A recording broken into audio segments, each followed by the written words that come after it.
لو أنزلنا هذا القرآن على جبل لرأيته خاشعا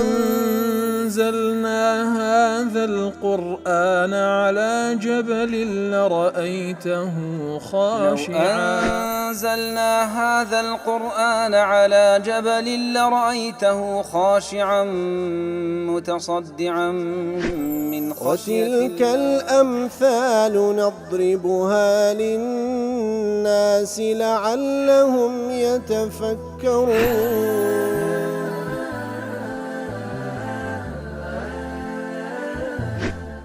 الحمد لله والصلاة والسلام على رسول الله وعلى آله وصحبه ومن والاه. السلام عليكم ورحمة الله. برزان خوش حالم لواني 878 لواني كاين تفسير القرآن بيروز بيم وخزمتان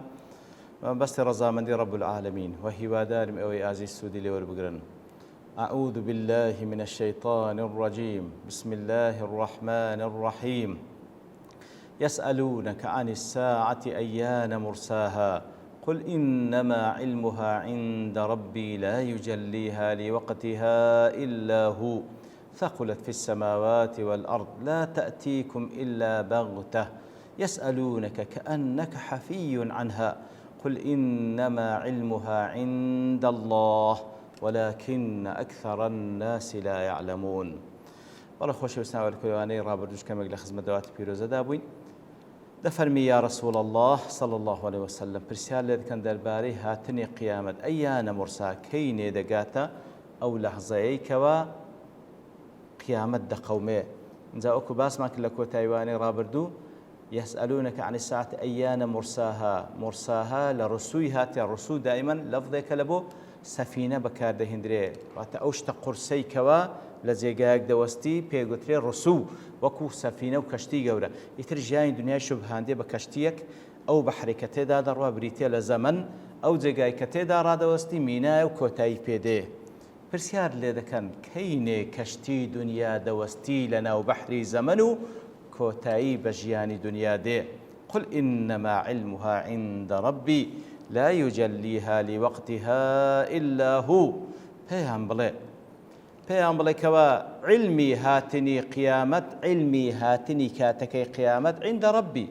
لای پەروەردگارمە لا يجليها لوقتها إلا هو وەکو لە تەفسیری قاسمی دەڵێ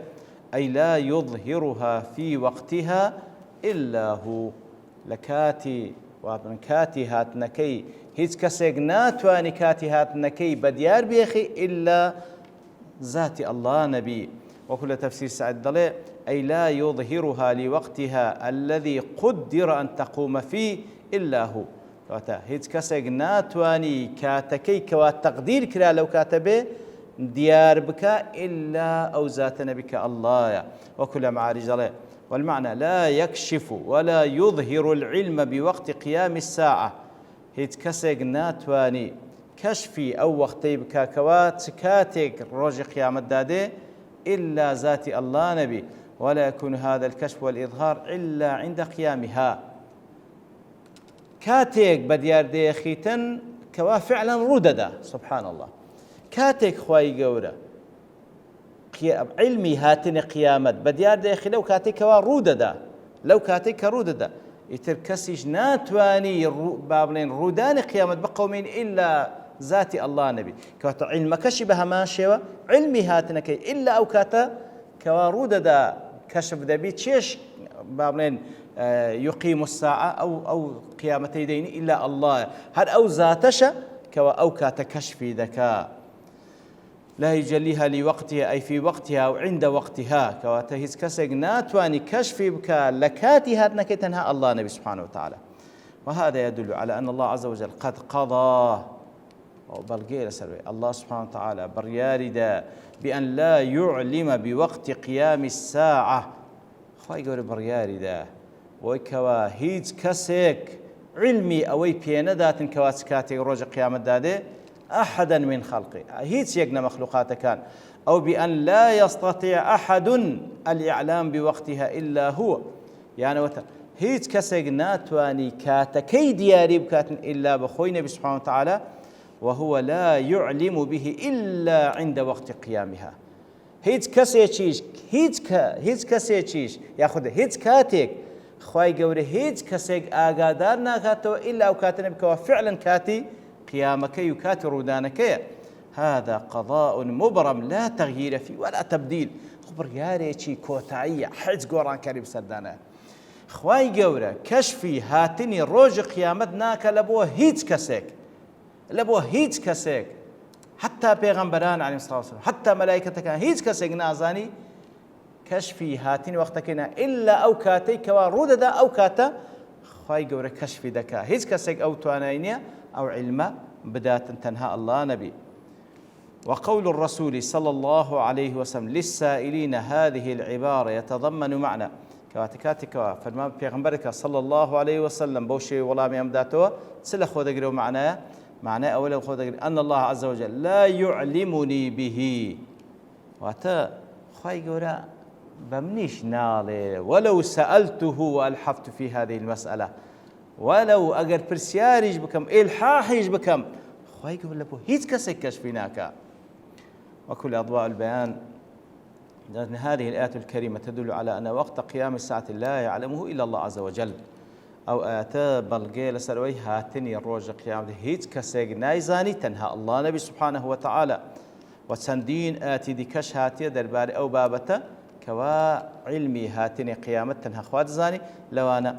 وخوي يسألونك عن الساعة أيان مرساها فيما أنت من ذكراها سورة نازعات فيما أنت من ذكرى إلى ربك منتهاها. وهلها وعنده مفاتح الغيب لا يعلمها إلا هو سورة الأنعام. وهلها الحديث صحيح جداهاتك وبيغمبر صلى الله عليه وسلم دفرمي يقلو بيانشتيك على سورة لقمان دا لكوتا آياتي سورة لقمان دا خوي قوة تنشتيك بازك كواتايبة بخوي لحديث بيان صلى الله عليه وسلم عين إشارة بيدا دفرمي مفاتح الغيب بيانشتي يقلوانا وخوي يقول إن الله عنده علم الساعة إن الله عنده علم الساعة علمي هاتني خلت تنهى الله دزاني. والله دوات دفرمي ثقلت في السماوات والأرض ثقلت في السماوات والأرض أي عظمت وكبرت على أهلها. فاتا هاتني روج قيامت قضية زور قوري لسر أهل آسمان كانوا زوي لهولها وما فيها من المحاسبة والمجازات. أهوال وعذاب تدايا وحساب كتاب تدايا. أو ثقل علم وقتها على أهلهما كواتا ثقل في السماوات والأرض لقاسمية كم زال بوي لك داتو كوا هاتني قيامت روداني قيام زور قرصة لسر أهل آسمان كانوا زوي لبر أو أهواء أو لبرسينو كتيدا يعني وتا ثقلت علم وقتها على أهلهما يعني علمكي قرص بسر شانيان دا أو عظم وصفها على أهل السماوات والأرض كواتا ياخذ وصفي أو شتاني كتيدا روددا لسر أهل آسمان كانوا زوي زور قرصة من انتشار النجوم وتكوير الشمس وتسيير الجبال لو أحداث روداواني كوا آسمان تي بسردي وروجو مان تيان بسردي تياتي بسردي وصفكي قرص لسر أهلي آسمان كانوا زوي. لا تفسير سعديدة لثقلت في السماوات والأرض أي خفي علمها على أهل السماوات والأرض واتا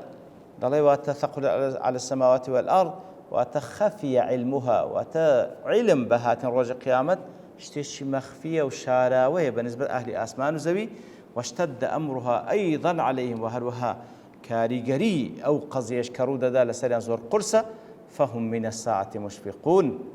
بتايبته إيماني بيه وخا يقول لسورتي الشورى دا فرمي فعلا أواني إيمانيا بيه مشفقون منها دا ترسين كاروجة زور عظيم أخو أبنامان دا. لا تفسير معارج دلالة ثقلت في السماوات والأرض أي لا يستطيع مخلوق في السماوات والأرض هز مخلوق يكني لأسمان كانوا لزوي أن يرفع عن وقتها الغطاء الثقيل هيت كسيك نية لأسمان كانوا لزوي هز مخلوق يكني لأسمان كانوا لزوي أو پردەی کەوا بەسەر ئەو عیلمەدا درایە هاتنی ڕۆژی قیامەت ئەو پەردە قورسە هەڵبداتەوە فيكشفه ويعلم بوقتها المخفي المكنون وكأنما علمي هاتني يعني كاتي هاتين روج القيامة بپردەیەکی زۆر قرسدا پۆشتە هیچ مەخلووقێک لە ئاسمانەکان و لە زەوی هەمووشیان پێکەوە کۆبنەوە ناتوان ئەو پەردەیە ئەو پەردە قورسە لا بدەن و لە بۆیان کەشف بیکەوە چ کاتێک ڕۆژە قیامەتدا دێ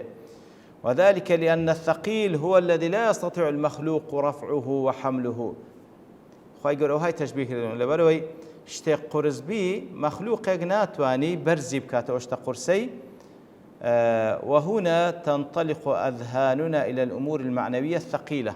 كواتا عادة شتێک قورس بی مادي يعني شتێک قورس بی ناتواني مەخلووقێک بەرزی بکاتەوە ئیتر لە أمور معنوية كانيش أوها فالمشكلة الاجتماعية المعقدة الصعبة الحل ثقيلة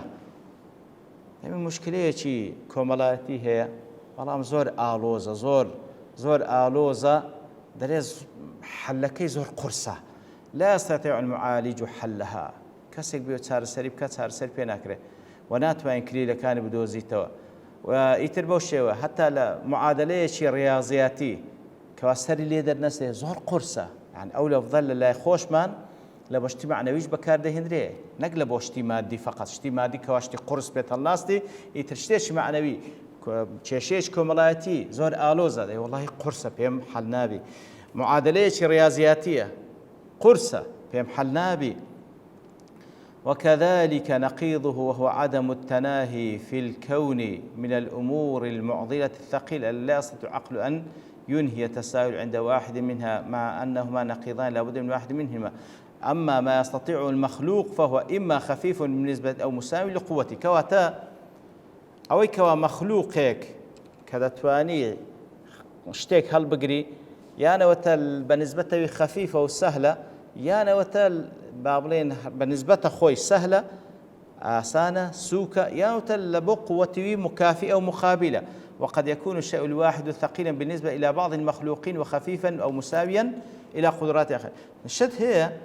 كسيك بالنسبة من دارك مثلا قرصة بس بالنسبة كسيك جاورة سهلة وآسانة لبو هندي كان سهلة لبو هندي كان قرصة أما أن يتعذر وصول أهل السماوات إلى فعل أمر ما أو علم أمر ما فهو دائما أثقل من كل قدراتهم وأنا كلير دخوي للفرمي لسر أهل أسمان كانوا زوي قرصة بتوانا علمي هاتين رجع قيامة بينا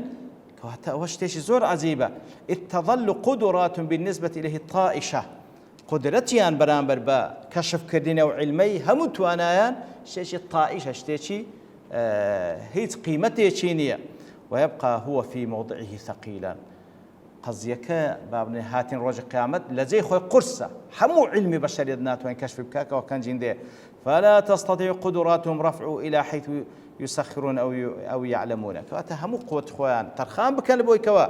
أوشتا قرصة أو بارق قرصة أو برد قرصة هل بقرن تاوكو علمي هاتين قيام بزانا كسناي زاني ولما كان وقت قيام الساعة في مكان عميق مخفي عن أهل السماوات والأرض كان الغرض من رفع من مكان العلم به لكنهم لا يستطيعونه فهم لا يستطيعون الوصول إليه كواتا وكان مواد تصوير ذكاء علمي هاتين رجقان لزيقاتش مخفي وزور قولو پرديش زور قرصي شي لسلا همو أهل آسمان كانوا زي بتوان محاولوا بدن أو پرده لسلا بدن ناقني لا تأتيكم إلا بغتة وكل تفسير قاسم دل أي فجأة روج قيامت كس نازاني كان جيني بلام كهات بفجأتي دي حين غفلة منكم كاتك ونقول ليبي آقان لا تأتيكم إلا بغتة وكل سعدي دلي أي فجأة من حيث لا تشعرون فجأة ديك وأنقول هستي بيناكا بحيث لم يستعدوا لها بالشيويك دي لكاتك ديك وأنقول هشت استعدادنا لورنا قرتيا سبحان الله وكل قاسم إلى معارج أي لا تأتيكم الساعة قائمة فعلا إلا فجأة دون علم منكم أو من أحدكم بوقت قيامة ولو قبل لحظات منه سبحان الله كواتا فجأة دي هيت كسيك علمي بيني بهاتني لو كاتك رودة داتا فجأة دي بوي كوا أجر سلحظيتش بيشاتني قيامة كس نازاني وقيامة دي سبحان الله عجيبة يسألونك كأنك حفي عنها وكل قاسم ذلك فرسال لذا كان وكبليئته حفي عن أي عالم بها يعني أون دا داوار لذا كان روج قيامتين لو بديار به كان جيني وكان ما علمت به وكل تفسير سعدي دڵێ أي هم حريصون على سؤالك عن الساعة أو ده حريصا دربارة قيامة برسالة ذكن كأنك مستحف عن السؤال عنها وكبلي وكأنما أوها تصوير ذكن أتو إلحاح دكي كوا هنده برسالة كده لخواي قورا وكأنما لو يوانش برسالة ذكن كأتو دزاني ولم يعلموا أنك لكمال علمك بربك نازانا أتو نكر برسيار ناكر برو أتو هنده خواناسي علمت برب پروردگارتيا وما ينفع السؤال عن ودزاي تشتك نفعي هي برسياري ليبكي غير مبار بالسؤال عنها ولا حريص على ذلك أصلا أتو هنده خواي دناسي سبحانه وتعالى هنده شارزاي ودزاني تشتيش لي برسيار دكي أصلا نكر الحاح بكي لزانين روج القيامة أصلا برسيار لو شتيناكي هر برسياري ليناكي تكو تزانيوا خواهي يقول والله مكاس ناداته درباري أوي وحريص يشني لسر أوي فلما لا يقتدون بك باش لو أن اقتدابتونا كان ويكفون عن الاستحفاء عن هذا السؤال الخفي السؤال الخالي من المصلحة المتعذر علمه باش لو وازناينا لو كوا برسيار لو موضوعي كان كوا لبرو خواهي يقول بريادة لو كشفناك يتلو برسال اشتاق دكي كوا تزاني خواهي يقول كشفناك فإنه لا يعلمها نبي مرسل وقت هاتني قيامته هيز بيغمبريش نازاني ولا ملك مقرب هيز ملائكة نزيش خواهي يقولش نازاني وهي من الأمور التي أخفاها الله عن الخلق خواهي يقول يك لو شتاني كوا خواهي يقول لمخلوقات خواهي هموي شارديتيوا قضي هاتني قيامته لكمال حكمته أو بري حكمة اشتدا وسعة علمه وأو بري علم شبه وقضيه هيك وباشتروا كس نيزاني كوا كنجن روج قيامة داده إتر سبحان الله أو أن هنده برسالة وكأنما أتو علمت به يعني وكأنما أتو زور برسالة خواهي قوله كي هتاو أو النازان أتو هنده علمت بخواهي قوله هي كوا برسالة اشتاق نكي كي استفادين بكوا دزاين خواهي قوله الله منا داتوا أتو برسالة ويناكي بلكو تو زياتر وكو كسي كوا دي تخزمت بيان صلى الله عليه وسلم ليه برسي كنجي روج قيامته بيان صلى الله عليه وسلم والله ميسيد داتو دفنوي ما أعددت لها أو إيش منو تونية كنجين قيامة دادي استفادة نية برسالة ويبكي تكون من نايزان ما تشوفين هيك كسر ناز بلام إيش منو تويه كوات سمع له ما ذكر دي أو مهمة أو جرينجا دياري هشتا آتك اشتري تدا ما باز بكري بلام لبرتوا بنكادوستين بشتواني خاي يقول له أنا داتو ديني وخزمتي وصلى الله وسلم على نبينا محمد وعلى آله وصحبه أجمعين وآخر دعوانا الحمد لله رب العالمين. لو أنزلنا هذا القرآن على جبل لرأيته خاشعا أنزلنا هذا القرآن على جبل لرأيته خاشعا أنزلنا هذا القرآن على جبل لرأيته خاشعا متصدعا من خشية الله وتلك الأمثال نضربها للناس لعلهم يتفكرون